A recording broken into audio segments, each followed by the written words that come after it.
What you have just heard, listeners all over the world, is a warning. And you will hear this warning from here on out. You've been listening to your leaders tell you that there's a great move toward democracy in the world. You witnessed the parting of the Iron Curtain, the fall of the Berlin Wall, the fracturing of the Soviet Union. And this is all supposedly toward a new worldwide democracy. Democracy is a code word for socialism, and that's why our forefathers established a republic. But don't get down, folks. All is not lost. The problem lies within each and every one of you, and therein also lies the answer. I'm your host, William Cooper, and you're listening to the Hour of the Time. Folks, all the problems are within us, and all the answers are therein also. Silent weapon technology has evolved from Operations Research, ROR, a strategy and tactical methodology developed under the military management in England during World War II. And this will be the first that most of you have ever heard of it. The original purpose of Operations Research was to study the strategic and tactical problems of air and land defense with the objective of effective use of limited military resources against foreign enemies. In other words, folks, logistics. Now, you don't know it yet, but you are listening to history in the making while you are listening to this show. For this is the first broadcast in a time slot that ensures that millions, possibly billions of listeners worldwide are going to hear what I have to say every night, Monday through Friday, at this same time. This is the charter program, so to speak. And this is not any kind of a radio program that you've ever heard before in your life. For nothing is sacred here. And we're going to lay it all on the line. We're not going to beat around the bush. And I'm going to tell you something, folks. There's nobody here that's afraid of anyone or anybody or anything. We have no vested interest in a career in radio. So if we get thrown off the air, it's not going to bother us a bit. Therefore, we're not going to compromise what we say to stay on the air, irregardless of the pressure that may be put upon us. We're going straight through with it, folks.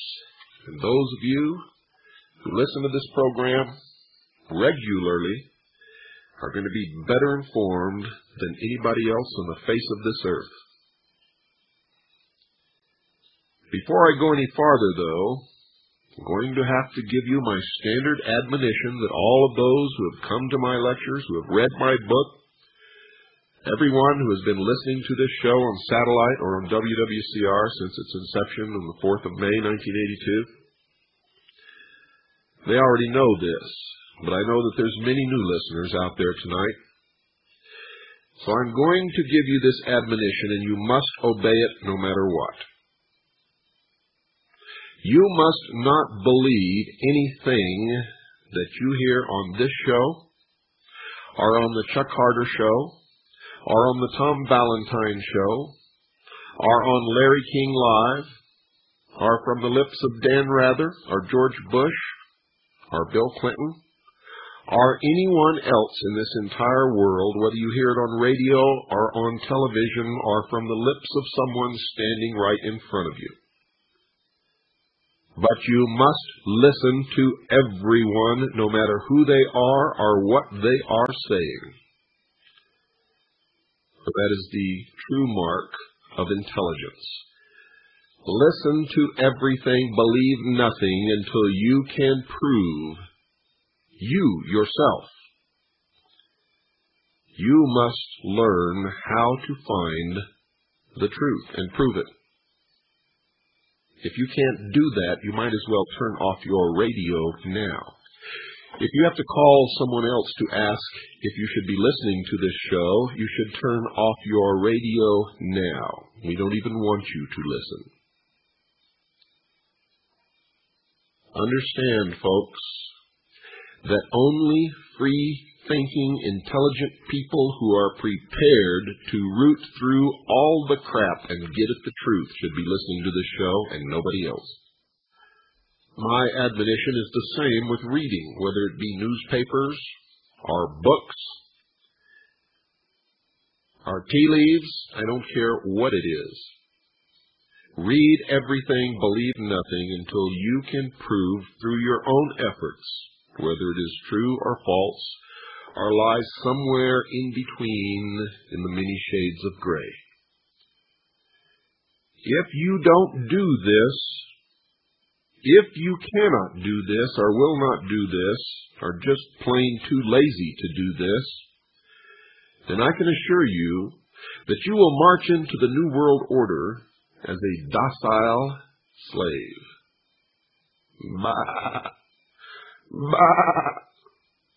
Buying all the way. For only free-thinking people who listen to everything and read everything ever come close to the truth, and I can assure you that it is elusive.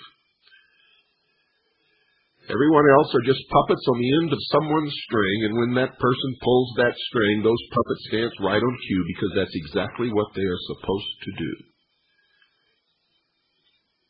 I told you that this was not any kind of a radio broadcast that you've ever heard or ever will hear anywhere else. You see, most radio personalities have a vested interest in maintaining their show on the air and going up the ladder career-wise and making a lot of money. None of those interests prevail here, I can assure you. Our interests are in saving freedom for the world. The only way that freedom can be saved for the world is if we can save the Constitution of the United States of America and save this country. For that is the only document ever created in the history of the world that has ever given any man or woman on the face of this earth freedom, ever. And today, the citizens of the United States of America are the only people in the world who are truly free or who have ever been truly free. But I can assure you, dear listeners, they will not be free for long if they do not wake up immediately.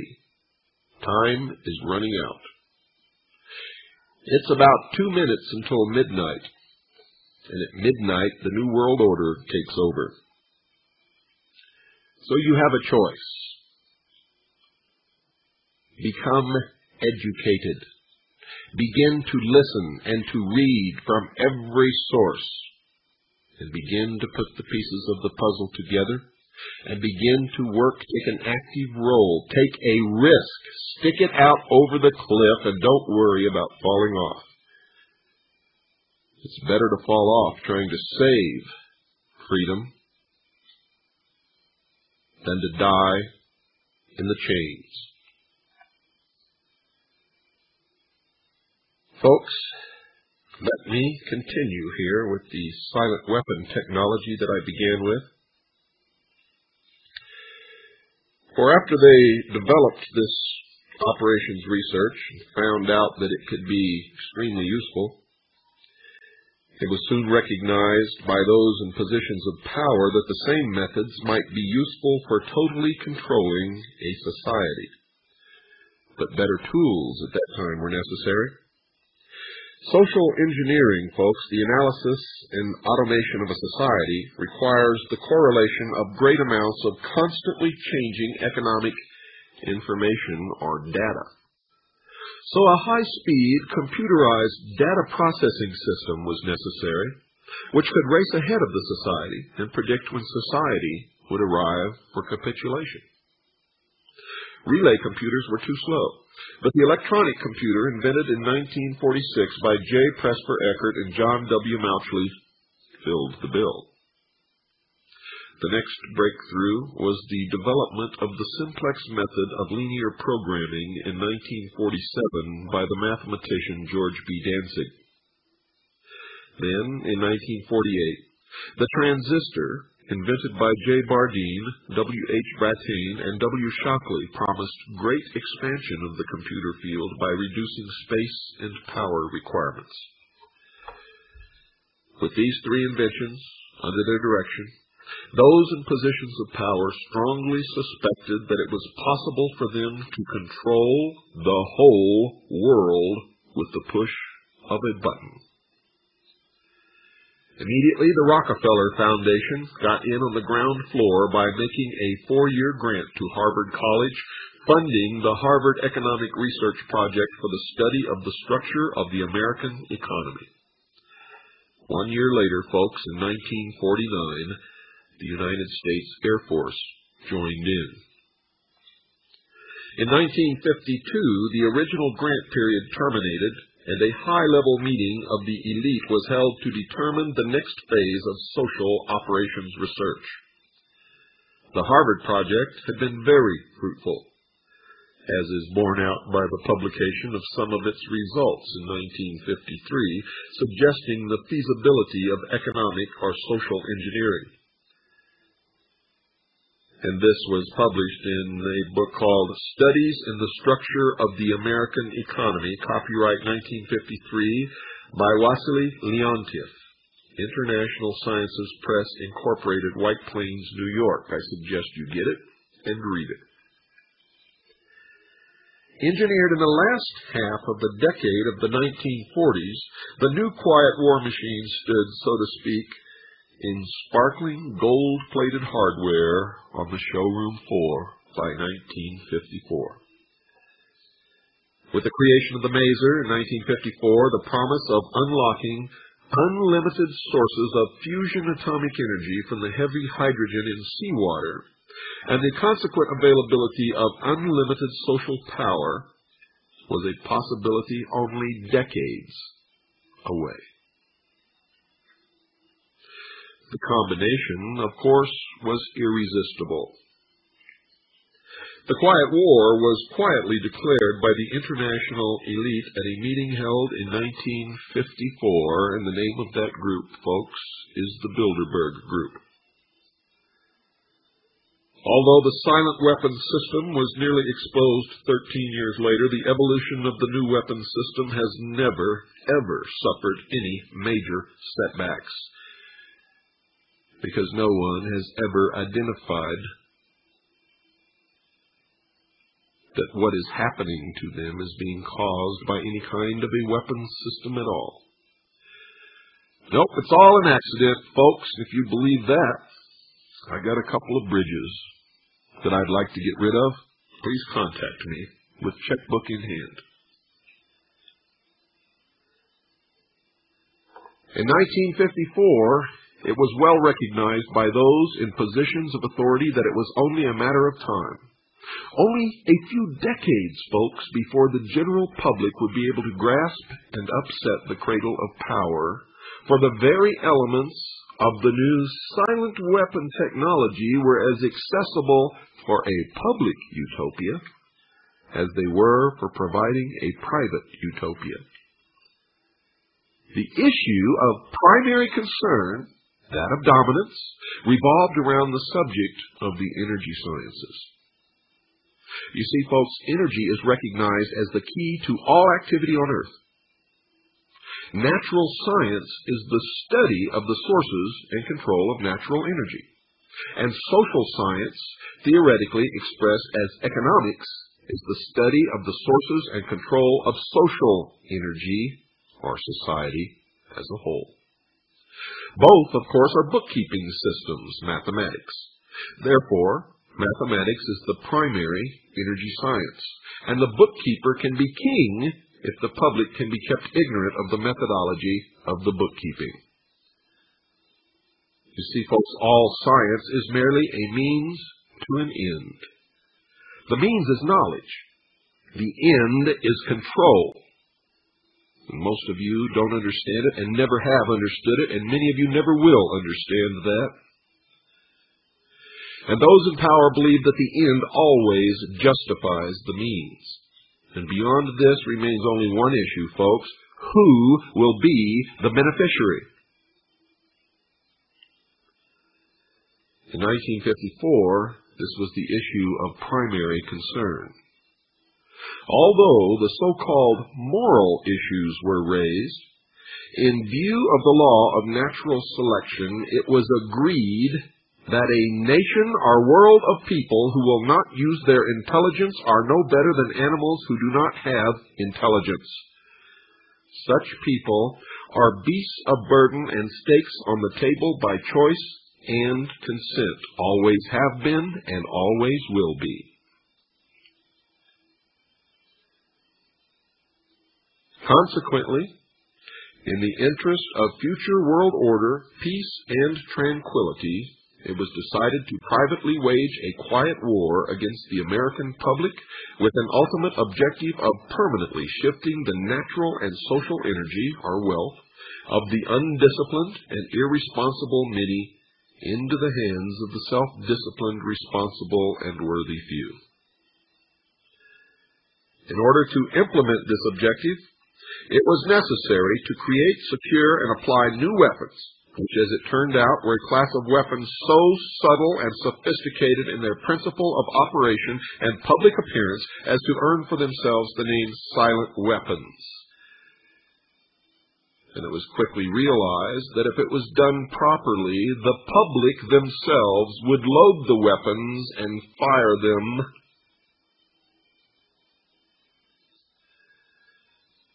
for the end result of their own destruction. In conclusion, the objective of economic research as conducted by the magnates of capital, or banking, and the industries of commodities, or goods and services, is the establishment of an economy which is totally predictable and manipulatable. Folks, in order to achieve a totally predictable economy, the low-class elements of the society must be brought under total control. In effect, must be housebroken, trained, and assigned a yoke and long-term social duties from a very early age, before they have an opportunity to question the propriety of the matter. In order to achieve such conformity, the lower-class family unit must be disintegrated by a process of increasing preoccupation of the parents and the establishment of government-operated daycare centers for the occupationally orphaned children. The quality of education given to the lower class must be of the poorest sort, so that the mote of ignorance isolating the inferior class from the superior class is and remains incomprehensible to the inferior class. With such an initial handicap, even bright lower-class individuals have little, if any, hope of extricating themselves from their assigned lot in life. This form of slavery, and slavery it is, to be sure, is essential to maintaining some measure of social order, peace, and tranquility for the ruling upper class. Everything that is expected from an ordinary weapon is expected from a silent weapon by its creators, but only in its own manner of junctioning. It shoots situations instead of bullets, propelled by data processing instead of a chemical reaction or explosion originating from bits of data instead of grains of gunpowder, and from a computer instead of a gun, operated by a computer programmer instead of a marksman, under the orders of a banking magnate instead of a military general. It makes no obvious explosive noises, causes no obvious physical or mental injuries, and does not obviously interfere with anyone's daily social life. Yet it makes an unmistakable noise, causes unmistakable physical and mental damage, and unmistakably interferes with daily social life. In effect, unmistakable to a trained observer, one who knows what to look for. The public cannot comprehend this weapon and therefore cannot believe that they are being attacked and subdued by a weapon. The public might instinctively feel that something is wrong, but because of the technical nature of the silent weapon, they cannot express their feeling in a rational way or handle the problem with intelligence. Therefore, they do not know how to cry for help, and do not know how to associate with others to defend themselves against it. Dear listeners, when a silent weapon is applied gradually, the public adjusts, adapts to its presence, and learns to tolerate its encroachment on their lives until the pressure, psychological via economic, becomes too great and they just simply crack up. Therefore, the silent weapon is a type of biological warfare. It attacks the vitality, options, and mobility of the individuals of a society by knowing, understanding, manipulating, and attacking their sources of natural and social energy and their physical, mental, and emotional strengths and weaknesses. And that, folks, is the reason why when I travel around this country to give my lectures, I meet thousands of people who come up to me and say, "Bill, something is wrong. Something is terribly wrong. I can feel it in my gut, but I don't know what it is." And that's why everybody is blaming George Bush, not realizing that Bill Clinton is the same, backed by the same people. In a brilliant, whoever designed this last election had tremendous genius, setting them all up there in front of you, watching the people, putting H. Ross Perot up on his pedestal, and all the little socialists running around behind Bill Clinton. And George Bush, the great conservative, who never did anything conservative, as far as I could tell. And they were all financed, backed, and propelled by the same goal, a new world order. It's amazing how this works, and it's amazing how easily people fall for these things.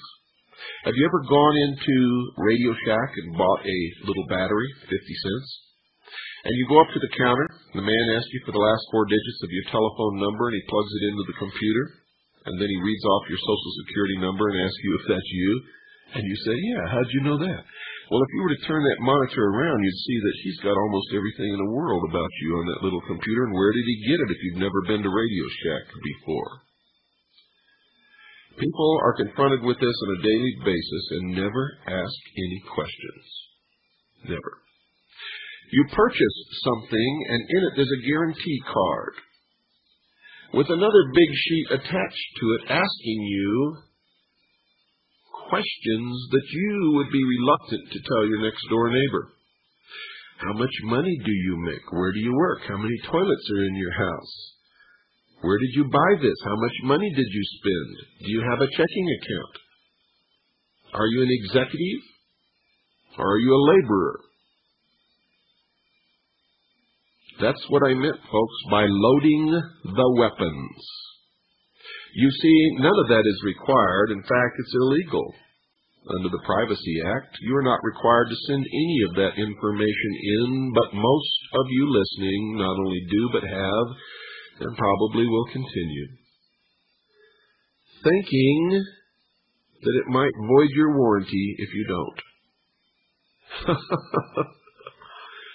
A nation or world of people who do not use their intelligence are no better than animals who do not have intelligence. Such people are beasts of burden and stakes on the table by choice and consent.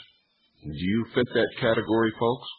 I certainly hope not, because I believe we could get ourselves out of this situation if we will just open our eyes, our ears, and wake up. Stop believing what you're told and what you read and begin to find the truth for yourself. What I have just given you in this past half hour is just a couple of pages out of the first chapter of my book, Behold a Pale Horse. In that chapter, I published a document entitled Silent Weapons for Quiet Wars, an introductory programming manual, operations research technical manual, TM-SW7905.1. It is one of the documents that was prepared for the subjugation of America by a secret power group who wants to rule the world. I'll tell you later how to get this book. Right now we have to take a little break, folks. Don't go away.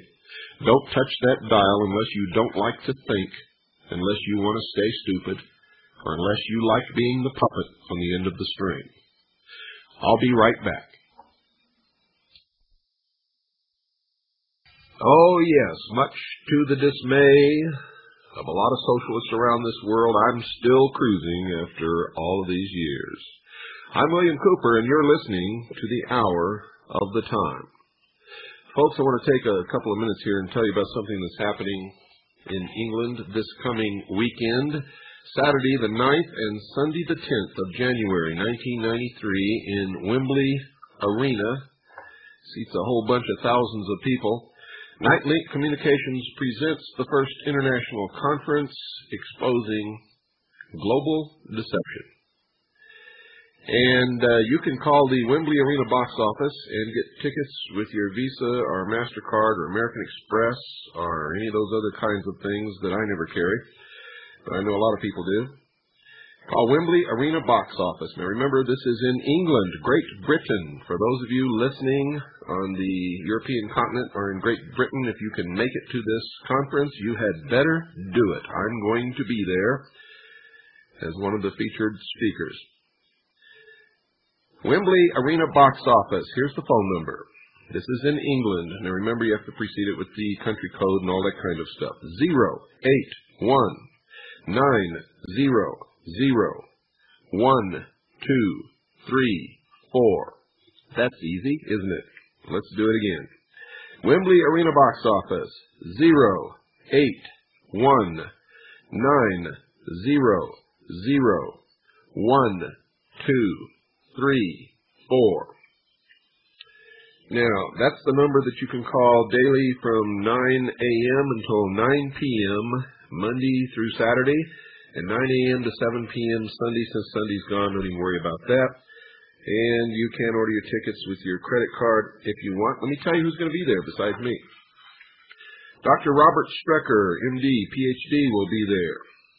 He's the man who says this: everything the government, the so-called AIDS experts, and the media were telling the public was not only misleading, but out-and-out lies.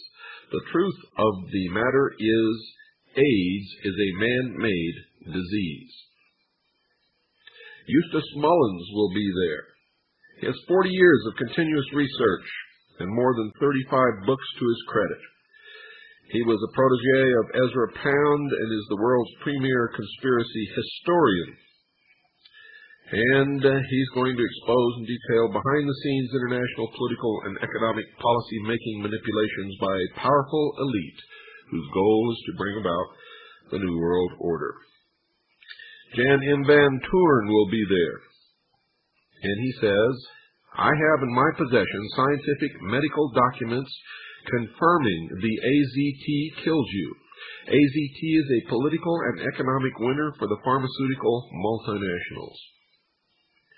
David M. Summers, quote, I believe this is some of the most important evidence of control ever likely to be exposed. A lot of mysterious occurrences will suddenly be understood in the light of this information, unquote. Vladimir Trzynski, who you will hear on this show shortly in a 4-part series, quote, 2 months ago I was arrested and handcuffed for showing 4 panels with photos of disc-shaped crafts and for demanding some answers from NASA at a lecture given by Apollo astronaut Harrison Schmitt. In my research as a physicist, I have arrived at the unexpected conclusion that anti-gravity is extremely easy to produce without any sci-fi hardware, unquote. Jordan Maxwell will be there. He says, quote, it is probable that most of the public figures and military men involved in this secret scheme are unaware of the real goals or who is really behind it. And, of course, me. And you're hearing what I have to say on this show, and you'll hear it every night this week, and every night next week, and every night until somebody comes along and stops me. But we don't worry about those things, do we? Once again, that's in Wembley Arena in England, folks. This coming weekend, the 9th and 10th of January, Saturday and Sunday, all day and into the evening, both of those days. You can call the Wembley Arena box office at 081-900-1234. Okay, one more time, 081-900-1234.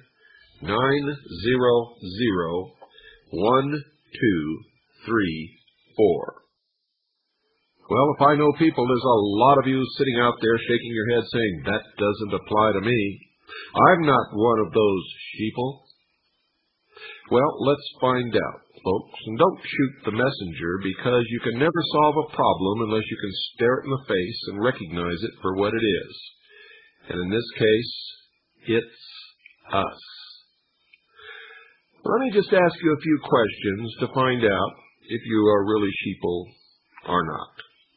The first question is, do you believe in and support the purpose and the article itself, the second article and amendment to the Constitution of the United States of America, the right of the people to keep and bear arms? If you do, you would resist always any efforts to force Americans to register their guns, wouldn't you? Well, I would and have and will, and never will I register my weapons. You see, because I know that the second article and amendment is nothing to do with the right to hunt or any of the other things that people bandy about. It's to protect us against our own government should it ever become oppressive, or should a despot ever rise to power in this country. Most good Americans understand that. People who love freedom know that it is the only thing, probably, that it has kept us free for this long. Well, let me ask you, if that's true, if you believe that, and if you would never register your guns or support any move to register our weapons, do you belong to the NRA? And if you do, why? Because let me tell you something right now, folks. If you belong to the NRA, you have already registered your guns. How does that grab you? Not only that, but have you seen the new literature they're sending out to people to get them to join the NRA? It says, and I quote, "Join the NRA and protect your right to hunt," unquote. How does that grab you? What do you think would happen if all of a sudden all the murderers in the world got together to lobby Congress to cut down on the sentences passed upon murderers, and formed an organization. And, of course, all of them thinking that the government would never know who they were or what they were up to. My, how intelligent we Americans have become. You see, our forefathers would never have joined any such thing. Never. Why do we do it? Well, it's very simple, folks. We don't want to have to do the work of reading the Federal Register and calling our congressmen and writing letters, doing all of the things that the NRA says that it does for us. Yet they're still sending out those notices to try to recruit new members. And if you noticed, boy, they're really trying to get every gun owner in the country to register their guns by joining the NRA. They're even offering prizes to the members who bring in the most new members. And the literature says, join the NRA and protect your right to hunt. You know, it's going to be easy to get rid of the guns, folks, if they can convince the legislatures to pass laws protecting animals, and gun ownership is connected with the killing of those animals. I wish somebody out there, besides the very few of us who are doing the thinking, would begin to think along with us. And I'm not talking to everyone who's listening. I know that many of you out there are right on top of things. And you're patriots. And you care about this country. You care about the Constitution. You care about freedom no matter where it exists. My goal is freedom for the world. I know that the United Nations has no Bill of Rights. Has no protection for individual rights, creator-endowed rights. In fact, if they have their way, they'll do away with God, and that will do away with your creator-endowed rights. And that's the topic for tomorrow's program, folks. Tomorrow night, 9 Pacific, 10 Mountain, 11 Central, midnight Eastern Standard Time, I will be back. And tomorrow's topic is the cornerstone upon which this nation was founded, creator-endowed rights.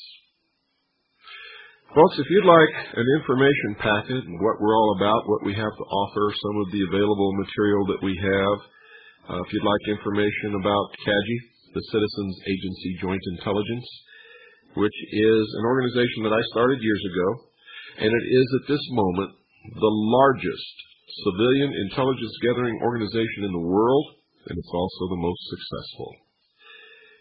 And a lot of the information that you're going to hear on this program comes from the efforts of hundreds, sometimes thousands, of unsung heroes who prefer to remain in the background, who are constantly gathering and sending information to our central clearinghouse, where we are in the process of assembling two puzzles. One is the deception, what they want us to believe, and the other is the truth. The truth is what we need to know to survive. Seek ye the truth, and the truth shall set you free, folks, and nothing else in this world will do it. Nothing. And to find the truth, you cannot believe what anyone else tells you, not even me, not even your mother, not the President of the United States, not Rush Limbaugh especially. Not anybody, not your best friend, for we're all manipulated. We're all misled. It is difficult at best to even come close to the truth. But that's what we're going to try to do on this show. And we are going to be bombarding you with information from every source from here on out. So if you want to hear what you cannot and will not hear anywhere else, I don't care who it is or what they profess their politics are, how loyal they are to the Constitution, you will not hear anywhere else what you're going to hear on this show. And you need to hear it. Just like you needed to hear what you heard tonight. And if it made you angry, then I have accomplished one of my goals. Because you can't stir people to action unless they have strong feelings about what you say. If you're overly joyed to hear a show like this on radio, that's good, because I know that you will be right with us in trying to rectify the wrongs and restore the Constitution as the supreme law of the land. If you're angry at what you've heard, you will do anything to try to prove that what you hear on here is wrong, and some of it you will, because some of it will be wrong, because we are only human beings. But most of it will always be right on the money. And when it is, it will turn you around, and you will begin to realize that you are beginning to think for yourself. And that's a revelation, a quite astounding revelation that always moves people.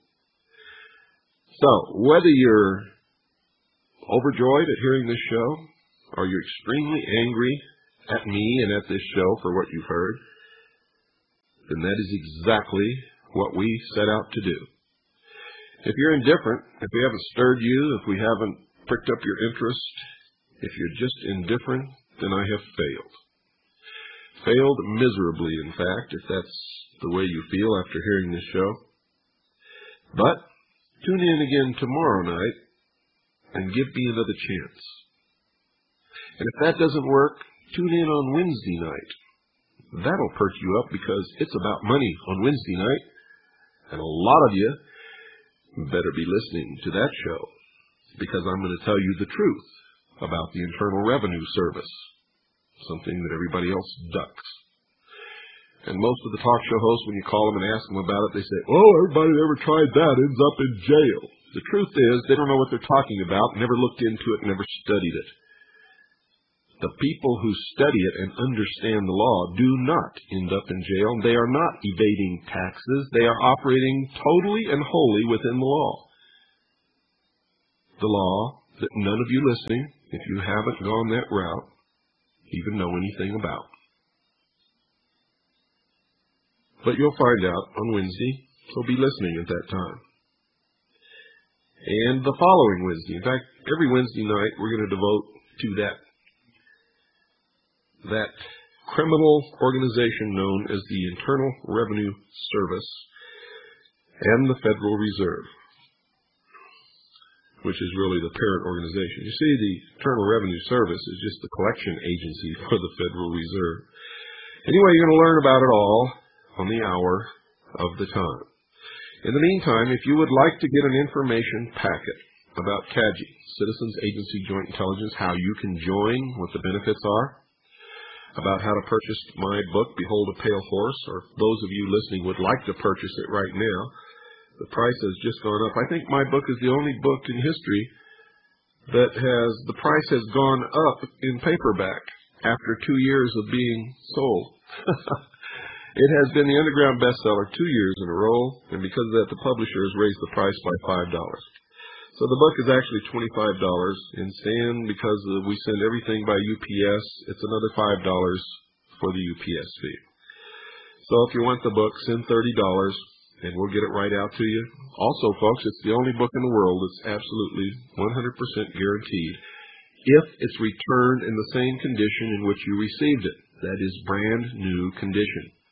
If it's been read, if the cover's been crinkled back, if the pages are tucked down, if there's scribbles or notes in it, we will not take it back. But if it's in new condition, we will. We've produced several excellent, and I mean excellent, video documentaries that you might be interested in. The money that we make goes to put food on the table and pay for this airtime and pay for the research that we do. We're not rich. In fact, we've sold almost everything that we own in order to make this radio show possible. We are now flat broke and going on a wing and a prayer. And we know that it will work. So if you'd like a packet of information, you can call Stan at 602-567-6109. That's 602-567-6109. Or you can write to me, William Cooper, P.O. Box 3299, Camp Verde, spelled V as in Victor, E-R-D-E, Arizona, 86322. That's P.O. Box 3299, Camp Verde, Arizona 86322.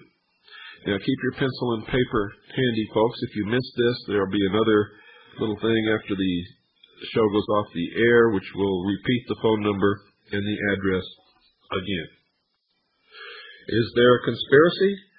Yes. Are we being manipulated and controlled and guided into a new world order and a new world religion? Yes. Is there a group in charge of this who's been in charge all along who are bringing this about? Yes. And I can tell you, folks, they're as old as man. They are the followers of an ancient religion that has persisted even unto this day.